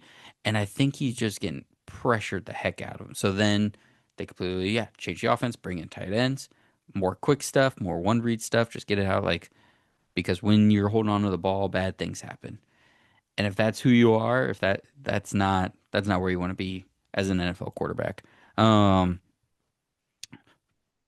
but at the same time, I agree. Like just because Simpson had his productive year this year versus Klubnik, do I really feel that differently about them as players? Maybe Simpson. I think that's the right comparison because Maeva and Sellers are both better athletes, bigger, stronger, Yes. probably better quarterback talents overall, but they're more Right. raw. Hmm. But Simpson is the guy that's very similar to Klubnik. How would you stack those two guys right now? I've got them neck and neck. I mean, Yeah. recency bias would be Simpson, right? But I Hmm. mean, if I step back and look at it, is there really any major difference between those two guys? Not really. Given my druthers, I just take Klubnik in the late second round, early third round, and make a run at it. He's not going to Yeah. play right away Yeah. anyway. So I would say Simpson's arm in that 20 to 25 yard range is probably a little stronger. There's yeah, probably, yeah. but who did I even write? Somebody specifically I was watching and I was, oh no, it was, it was one of your other guys. Um, I think that 20 25 yard range, Simpson's arm's a little stronger. I think Klubnik can probably hit that deep ball a little bit better in a clean pocket situation. Simpson's probably also like a little bit more mobile in terms of getting out of the pocket and doing things. I can't think of plays where I've seen Klubnik really like truly create like outside of the pocket. Like I said, I like his pocket mobility, but again, if Hmm. you pressure him just like Simpson, so but to your point, that's the math. Would I rather take Simpson at 15 or Klubnik at 45? I Right, think I'd rather take Klubnik right. at 45, but we'll see when we get Yeah, closer to the draft and we really shake out like what this first round talent's like. Maybe you would just rather take the quarterback at 15 if there's a little bit more you think maybe he's a better fit for the offense or the OC stuff, the nitty gritty stuff like that we don't get to truly know, but just talent alone. I think I'd rather, as of today, have Klubnik on day two than Simpson on day one. I would. Simpson, you mentioned Simpson could fit with a lot of different offenses. I do like Kim Best in a West Coast style offense. If he had a good OC that liked him and plugged him into West Coast, lots of horizontal routes, I think he would do even better. Klubnik wouldn't. Klubnik would struggle in that. He struggles to see the windows over the line, see over the lineman. Lots of batted balls. He would struggle at that. All right, let's see. Let's talk about my guy. Let's, let's just throw him a bone here. Drew Aller, Penn State. Yeah, Um, Obviously another another horrible season for a yeah, team that ended last year on such a high note and had high expectations. For Penn State, they obviously have such a rough start to the season. They see their head coach fired. Aller breaks or dislocates his ankle, lower leg, whatever that injury was, ended his season early. Obviously, his draft process will also be kind of under question. Like, what can he do athletically for people to see? And I know all that, and I even said to you, I think in August, right? Like I was like, oh, man, maybe I'm not gonna be quite where I was on Aller in 24, where I was like, he's not gonna come out yet, man. But dude, when he comes out in 25, first overall pick, and I held on to that for as long as I could, and even in August, yeah, I started to come off of it a little bit because there are concerns. But then everything that happens this year, and then I turn on the UCLA game, which was one of his last healthy games. And I think James Franklin had been fired before by that game. And I was just like, I don't know, man. This I might need an all like toxic trait episode where I remember our wide receiver show and I talked about Antonio Williams does all the things you don't want a receiver to do, and yet he was the most fun I had watching.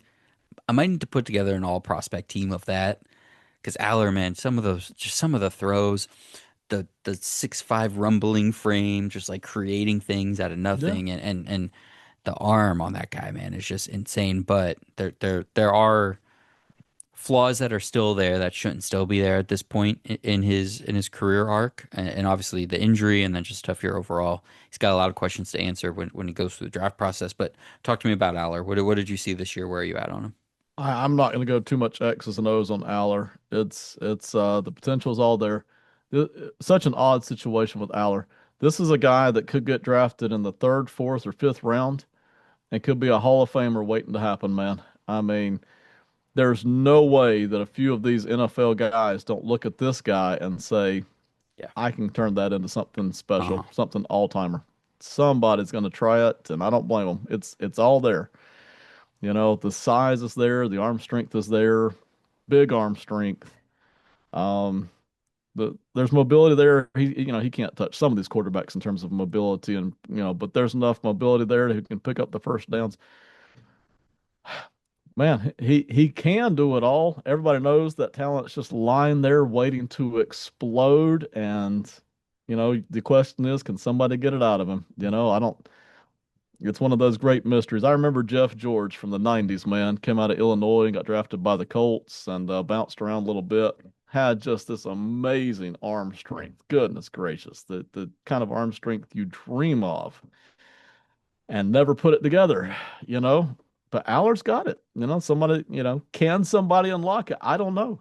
I don't know if it's a brain thing. Listen, Penn State, I did not like Penn State's offensive designs. I've never liked the way they've developed quarterbacks for many years now. Hmm. They did not have a good group of receivers, some of the worst receivers in college football to throw to last year. It was better this year, but it wasn't great. I don't know what to tell you, man. Somebody's going to try him somewhere, and I don't even care. If you want to draft him in the second round, I don't care. Go ahead. The potential's there. I eagerly await to see if somebody can unlock it because it's sitting there. The one thing that's the most concerning is he's just not a very wide receiver friendly quarterback, I don't think. He's technically putting the ball, I would say, in the right spot on the route and based on the Right. play, but it's never really in a way that helps the receiver. It's always just like in a way that he has to jump or there's a defender still a little too close. Like Yeah. he's just never making it easy on the receiver. Um, but that's something that it's like, well, dude, with how weird that Penn State, I talked about the Oregon offense at the top, like with how weird that Penn State offense is, is that something you're even Yeah. learning how to do? Or are you learning how to be out on the sideline and motion in and take a snap and then chuck it backwards 15 yards to your tight end and then throw a block? I don't know. Like, Yeah. Yeah, you not only being an NFL person, you're like, well, I'm an NFL coach. I can coach up the best parts of it, but also just like, what if we just put him in a normal offense and just ask him to like throw with timing Yeah. and routes to real receivers like that? So here's how I'll make you stack it up. You already said you'd rather go Klubnik in the second rather than Simpson in the first. Would you rather Yes. take Aller in the second or Simpson in the first? I'd rather take Aller in the second, I think, unless I've got a West Coast offense I can plug Simpson into right away. So, Okay. Would you rather have say you're picking 50th overall, you okay. have a bridge quarterback in place under contract for 1 season. Yep. Aller and Klubnik are both there. Who are you taking? You're taking I'll, a I'll take quarterback. Who are you taking? I'll grab 50th pick overall. I'll grab Aller. The potential's there. 33rd pick. You're picking at the top of the second round. Those are the two guys staring at you. Which one are you Klubnik and taking? Aller. Yep. So Shoot. the context for listeners is if Mm. you're the 33rd pick instead of the 50th pick, the math there for me and Ben is you're probably asking this guy to play a little bit sooner. Like this is probably a, like you're handing Yeah. this off to him at some point this season, whereas pick 50, you're like maybe just stashing him for like a year or two to see what happens. What are you doing with pick 33 there if you're choosing between one of those guys? I will pick one. The honest answer is I don't want either one of them but pick 33. I don't. Given that, maybe I go ahead and go with Klubnik. Um, I think I know what I can get out of Klubnik, and maybe I can improve it some. I still don't know what I can get out of Aller. I just Yep. don't know. The production has been so flat. Yeah. Klubnik produced. He even produced this Yeah. year in a rough year. He Yep. still Yeah. produced. As the So as I, the year went, the numbers for Klubnik kind of went back to where it was a pace of last year. It was just such a rough start.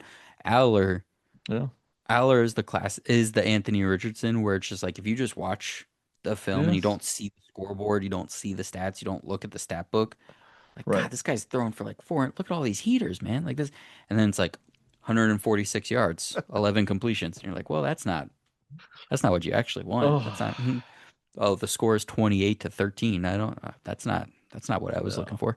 yeah. All right, cool. Glad to put you in some of those mind games there. A couple more names here too. I think two more names for us tonight. Okay. Garrett Nussmeier, LSU. Where are you at with Nuss? All right. Y'all are gonna laugh at me. You can. The audience will. My opinion on Nussmeier hasn't really even changed all that much. 2 years ago, I would have laughed at anybody that wanted to draft him. After last year, I was like, wow, that was really good. He took steps forward. That was really good. I just need to see another year of it. And I'll even think about taking him number one overall if he's showing some advancement here. Well, he didn't show some advancement, you know. It kind of went to pot again. You can accurately say that his offensive line was not as good as last year because they lost a Right. couple of talented NFL guys. That's a fact. Hmm. You can accurately say there was a lot of chaos going on with the coach being fired and all of that. It's all accurate, but still, he had plenty of talent to work there with LSU this year.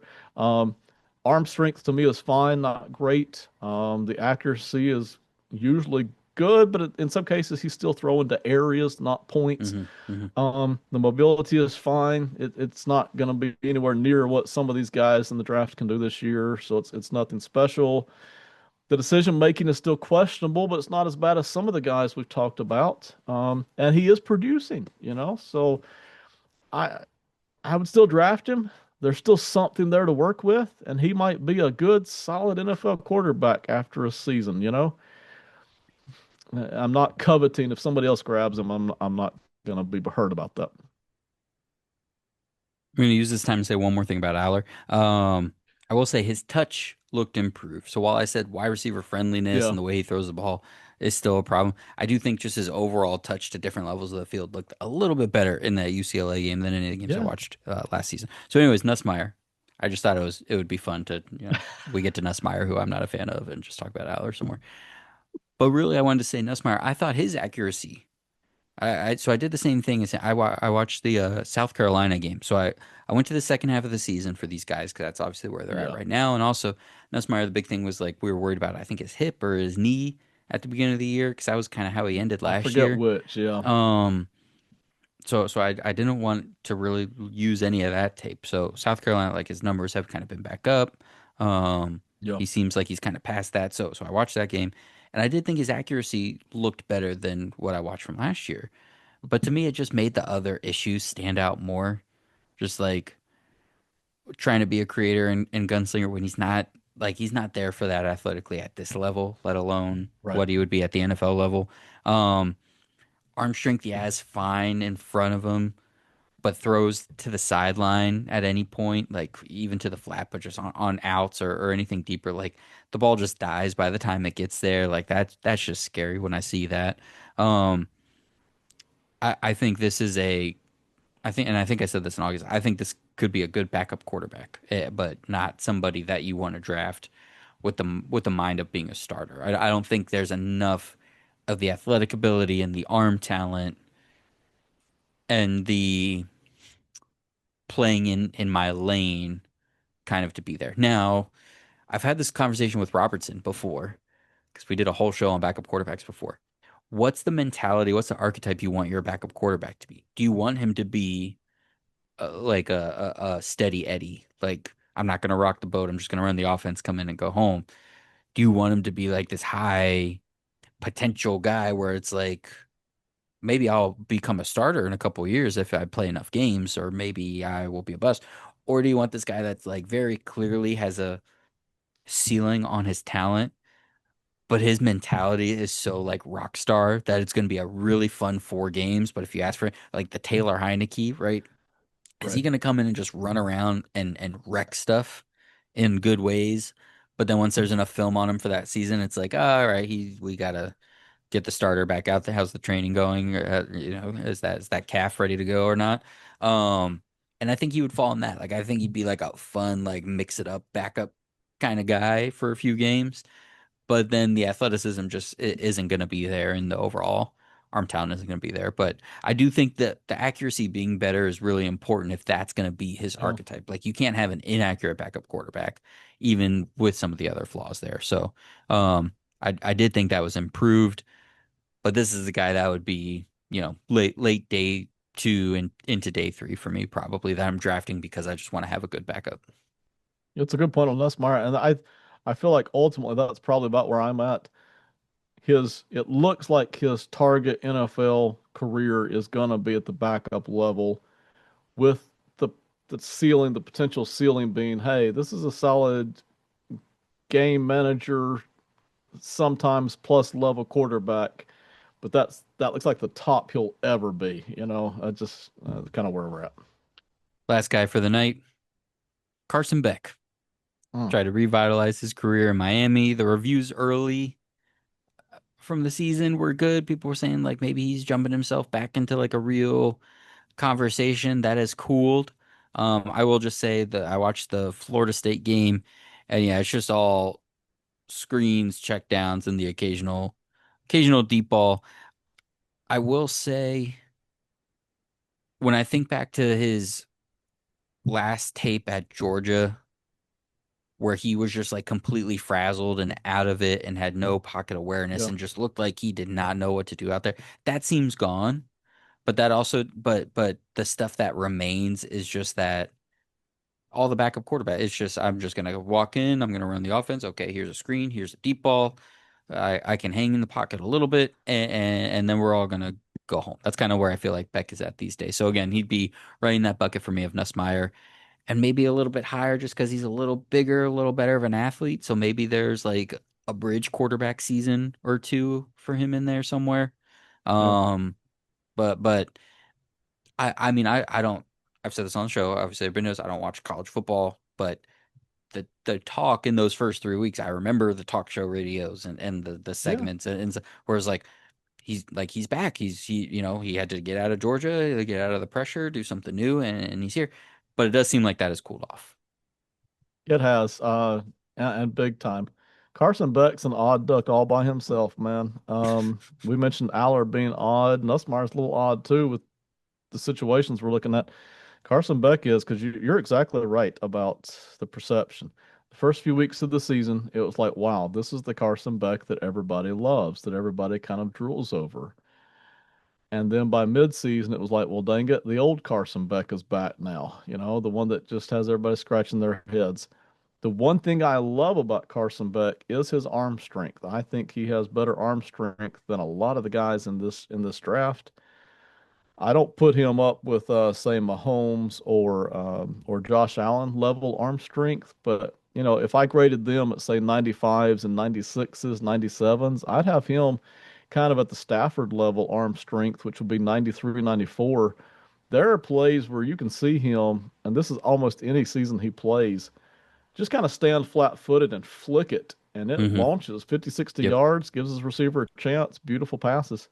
The arm strength really seems to be there. So that's the kind of stuff that makes you just absolutely drool. And then when I look at the interceptions and the decision making, I just it astounds me. It's like a computer that has just gone haywire, thrown into triple coverage, um, thrown into guys that are covered, missing guys that are open, not being particularly accurate on a lot of the throws over the middle or to boundary. It's almost disturbing how some of that seems to go. So that's the highs and lows of Carson Beck. Somebody will draft him, and somebody should, because there's arm strength there. But man, it scares me to death. Some of the plays you see him go after. So that's Carson Beck. If you're a GM and you have the 80th pick, so you're in the third round, you're getting close, Yeah. you're at the end of the third round, Yep. and you're just like, backup, we need a backup quarterback, right? We don't have Yeah. a backup. Yes. And Beck and Nussmeier are both sitting there. Who are you taking? I think I'll take Nussmeier. I know Nussmeier will produce. It might be game manager accuracy type level with the occasional throws. Because listen, I said this before. 90% of your college quarterbacks can hit throws at 40, 50 yards downfield if the guy is open. Mhm. It's not that they can't get the ball there. Nussmeier can get the ball down there. I think I would take Nussmeier. I feel like I know more week to week what I would get, or over a 4 week stretch what I would get out of Nussmeier. Are you taking, and you already said this about Klubnik. You wouldn't take him at 33. So Klubnik, Aller, Nussmeier, Beck. None of those guys are first round picks for you at this time. Klubnik, no. Aller, no. Nussmeier, no. But no. Yeah. Currently, I wouldn't even think about any of those guys first round at the moment. Yeah. But all somewhere on day two, like not a wouldn't draft day two for any of them. I I would I'll Or say would this Beck for maybe be into day three for you? Beck's day three for me. The other three Okay. guys, mid to late second round, I wouldn't blame an NFL team for thinking about it. Yeah. Okay. The guys we said should go back, Mayava and Sellers. If they decide to Yes. stay in the draft, are you taking Sellers in the first round? I don't think so. And I really like Ooh, Sellers' okay. potential, but I think I would pass him up because the rawness still concerns me. Can he Hmm. truly take that finishing developing step? Yeah. Excuse me. Would and not for Mayava, right? He'd be a day two pick as well. Or I would you think maybe take so. him first round? Or are you putting him slightly above Sellers? The interceptions are still a problem there. I Mm-hmm. I do feel like he's more streamlined as far as his Mm-hmm. natural Mm-hmm. throwing motions and everything. But those interceptions probably it would probably keep me out of the first round too. So many, excuse me, and I apologize for the dry throat. I'm gonna take a peppermint here in a second. So many of the first round quarterback stats that we rely on, and they're all accurate about quarterbacks being 50-50 in the first round. It's those third and fourth guys that get Right. drafted in the first round that drag That make that that happen. down. Mm-hmm. It really is. And so those third and fourth guys scare me. It's not that they can't play or develop, but boy, man, when you're at QB 3 and 4, you are really playing, rolling the dice. You are taking Yeah. a dice roll at that point, much more so than QB 1 or 2. All right. So let's put our money where our mouth is here a little bit. Here's the draft order as of today. We're just gonna do this quickly. This isn't a mock. Again, this isn't a big board. This is what we will definitely do. And Yeah. and in fact, in a few weeks, we're gonna have a more detailed version of this for more picks and more players. So be on the lookout for that. But here's the draft order as of today. There's the Giants, the Raiders, the Titans, the Browns, the Saints are the top five. Commanders, Jets, Cardinals, Rams, Bengals round out the top 10. Vikings, Dolphins, Ravens, Chiefs, Cowboys, Panthers, Lions, Jets, Bucks, Steelers round out the top 20. And those are the main, that's kind of the Steelers at 20 are kind of the last team that I would say would be looking for a quarterback. Here are the teams that have multiple picks in this year's draft. There's the Browns. They have the fourth overall pick and the 27th overall pick right now. There's the Jets. They have the seventh pick and the 18th pick via the Colts. Boy, talk about the Colts and train those picks. That's interesting. The Rams are at nine via the Falcons. Shout out the Falcons, who I think we're just putting up a tough game against the Bucks on Thursday Night Football. And the Rams also have pick 31 as of right now. And then the Cowboys have picks 15 and 28. They're not going to be in that quarterback market, but those are the other teams. Those are the teams that have two first round picks. Should also note the Jets also have two first round picks next year. So the Jets have the ammo. Let's say with the Giants at one, let's say if the draft order held here and the Browns were looking at a quarterback from four, and the Jets are looking at the quarterback at seven, and there's the Raiders at two. If they're both like, we want to jump to one, jump ahead of the Raiders, the Browns have that extra pick and they're this year, and they have the fourth pick that's nice, but the Jets have two picks this year, two picks next year in the first round. That's kind of the math that we're looking at. Um, I just want a yes or no. Okay. Yes or no. Okay. As of today, should this team be considering quarterback, right? So it's not a Okay. must, but should they be thinking about a first round quarterback? Giants, No. Raiders. No. No. Interesting. Roster too far away, or would you keep Gino for another? I see. Now I have to ask. Now I do have to ask this. Would you give Gino another? Gino, I did write down the cap for Gino.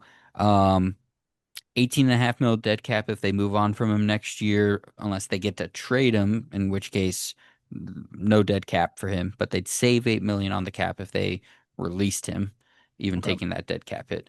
So are you giving Gino another run, or is that whole situation just too far away? You just went and take a quarterback right now. I like both of those reasons. Probably more the roster, honestly. Okay. You Yep. know I love Gino, so if, I if know you someone love came and Gino. told me they would just keep Gino, I'd be happy with that. Titans. No. Should they think about a quarterback? Okay. Browns. No. Okay. Saints. Yes. Okay. Commanders, no. Jets. Jets, yes. Do you have any spicy Jaden Daniels in the injuries take or anything? I guess I shouldn't have blown past that, but I assume no for the Commanders. No, no on the Commanders. Jaden Daniels, I think I had him as QB3 out of that draft, which starts to push, right? Yep. And the arm strength isn't great, but he had a good enough first year. You Yeah. gotta trot that back out for year three. Just chalk this year up to the injuries. Yes. Cardinals. Should they consider a quarterback? Yes, for me. Rams. No, but I'm assuming Stafford's sticking If around. Stafford says he's staying, you're not thinking about the future yet at I'm this not, point no. with how close they are right now. Bengals, no. Vikings. I will say Vikings, no. Dolphins. Dolphins, no. I know the reason for Ben is Tua has a $99 million cap hit if they release him, $45 million dead cap even if they trade him. Financially, they're not getting out of Tua this year. Um, Hmm. so yeah, there's that. Then there's Ravens, Chiefs, Cowboys, Panthers. Should they consider a first round quarterback this year? If you'd have asked me a month ago, I would have said yes. And now it's gotten real cloudy real quick. I think they should still be considering it. Um, Last team, Steelers. Yes. Okay. All right. So we just hit one, two, three, four, five, six, seven teams. Essentially, I Okay. just did 6, 7 again, but whatever. 6 or 7 teams there that should be considering a first round pick quarterback. And based on what we did already, we talked about Mendoza being a first round guy, Dante being a first round guy, Simpson being a first round guy, but kind of right on the line. And that's about it. So you got 6 teams considering it. Um, would you, as the Browns, trade 4 and 27 to get to one and take Mendoza. I would not. And I can get into that if you want, but I would not. No, we don't need to do that tonight. What about the Jets? Should the Jets Yes. take seven? Either maybe it's not even they have to do 18. Maybe it's seven, eight. Maybe it is. Maybe it's 7, 18, and one of the first next year.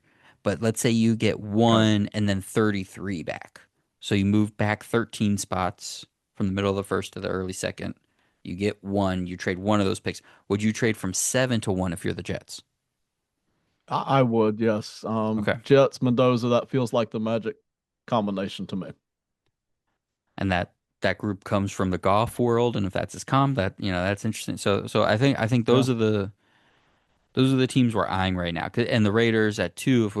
But if we're gonna say no, then you've got, let's say if the Jets move up to 1 in this scenario, they get Mendoza.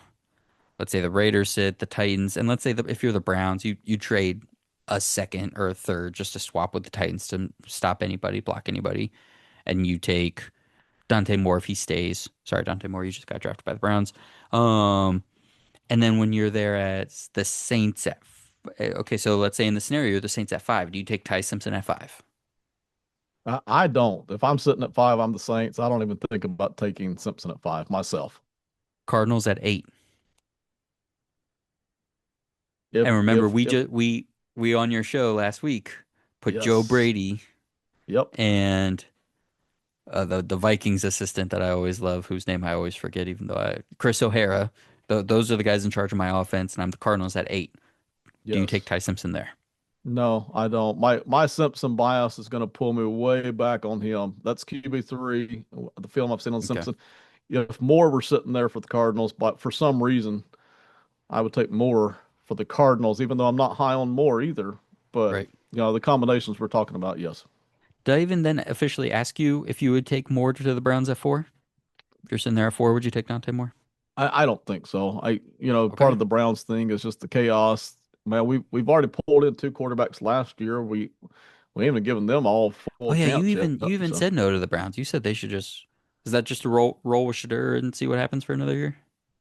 at least give it a chance. You're Yeah. going to be rebaking the entire half the Yeah. roster next year. So yeah, Okay. So then if we're reshuffling this, because I just assumed Cardinals more at 8, you would do, right? You I would do would that one try it. sitting there. Yeah. Yeah, I Joe think that's a Brady. good Yeah, call.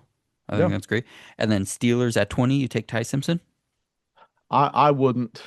I wouldn't. Okay. But I some teams will. So So then if I'm going down further on my list here, you've got the Browns at 27. Let's say you skip Dante Moore at 4, but you're up there at 27 with the Browns. Do you take Simpson then? if it's me, I still don't. But you're starting to plow into. I don't love Simpson. So Yeah. then, if we're still saying no, this is the fun part. This is what you get for sticking around to hour 47 of the podcast. Rams at 31.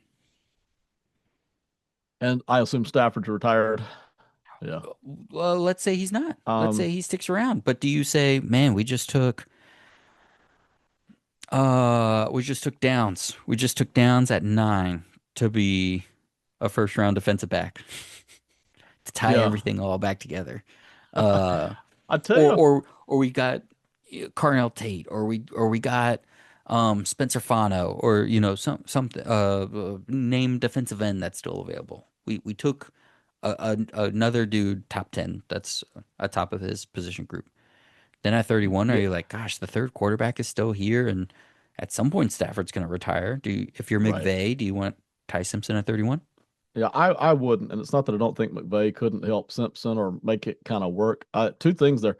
I really do feel like Simpson's best bet would be with a Shanahan style West Coast type of offense.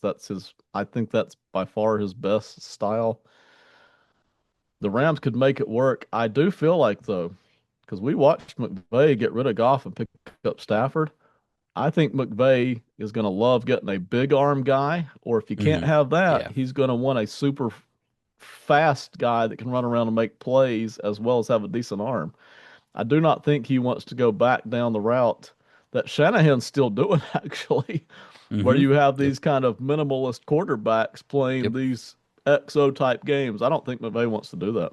Okay. All right. So we just went through that whole that exercise there. We traded up from the Jets. See, I said this wasn't a mock, but I made you do a mock anyways. Jets went up to 1, took Mendoza. Yeah, We waited on Dante Moore till 8. We just wanted to keep yeah. it simple, and then we don't get a third quarterback. All right. Well, that was fun. Ben, And and that's if anything it were else? me. I don't Right. think it's actually going to work out that way. That's Yeah. just me. Yeah, yeah, yeah. Okay. All right. Again, that's like a fun little preview. We're gonna have stuff like that in a couple weeks. And that's guys, this episode, this style, this is what it's gonna be moving forward. I think Ben, you're gonna be Yeah. on twice this month. I think just once in January probably as we gear up really just for, the NFL playoff focus, but maybe you'll come on and do a little playoff stuff. But then February we'll start hitting the draft really hard. So Ben will be on twice a month, probably February, March, April, to make sure we're ready for the draft. Ben, anything else on quarterbacks or Box Score Network or Pro Football Enterprises before we get out of here? This quarterback stuff, it runs in cycles. You're going to have years where, quite honestly, maybe nobody should be drafted in the first round. Hmm. I don't feel that way about this year's draft. I've got one guy I've really got my heart kind of set on, Mendoza. Everybody else, man, some of them will get drafted first round. Some of them should not be getting drafted first round. That's where I'm at on this class right now. If the guys that looked good in 25, if they hung around another year for 26, they might look just as bad as the guys who looked good Yep. in 24 and then looked bad in 25. So Mendoza, he got better. He endured. So Yeah. All right. Well, that will do it. Thank you all so much for being here. If you're on YouTube, thank you so much. Like, subscribe, comment. If you're listening to audio A1 Day 1, we appreciate you. As always, make sure you're checking out the content on Box Score Network. There will be draft content there from me and Ben and various other hosts and friends across the network and the interwebs. So thank you all so much. We will talk to you again soon. Have fun and be safe out there.